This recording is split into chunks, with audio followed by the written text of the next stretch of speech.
Hey, Jeff Bailey sharing with you from our beautiful Yoga Loft studio here. You know, there's so many ways to practice now. We have in person, we have online, there's replays. You know, there's lots of ways to practice now, and it's reaching so many of you.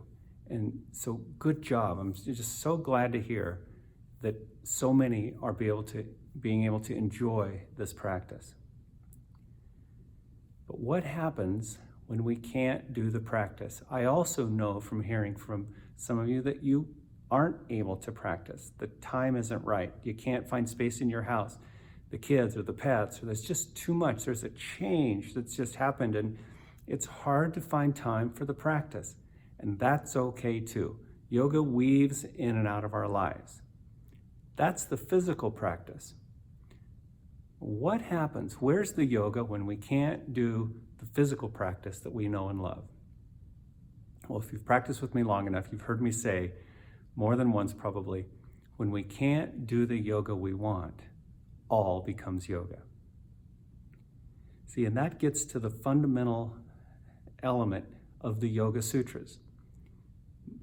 Nothing can be timeless and include the body, right? Because there's nothing timeless about the body, it's temporal.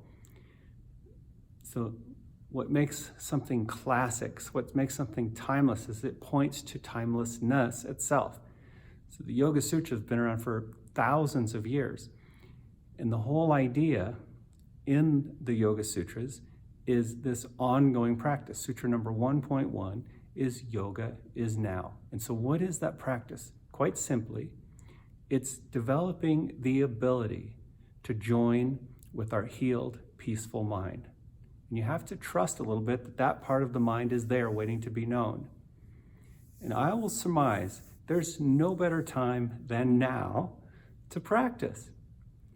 We look out into the world and we see all kinds of things that are different and uncertain and troublesome. And we get hooked in them. And the things that we get hooked in, the things that seem to pull us away from our norm and from away from our things that pull us away from our peaceful center, there's the practice. See, and so we can say to ourselves, I can see peace instead of fill in the blank. Instead of arguing my point, I can let it go. I can demonstrate to myself, maybe for others, but first I can demonstrate peace to myself. And if it doesn't come readily, see, we also want such instantaneous results. So if it doesn't come readily, it's okay. We choose again. The yoga is now. And so you might enjoy reading the blog I wrote below. It closes with an invitation to watch this wonderful, wonderful movie, The Legend of Bagger Vance.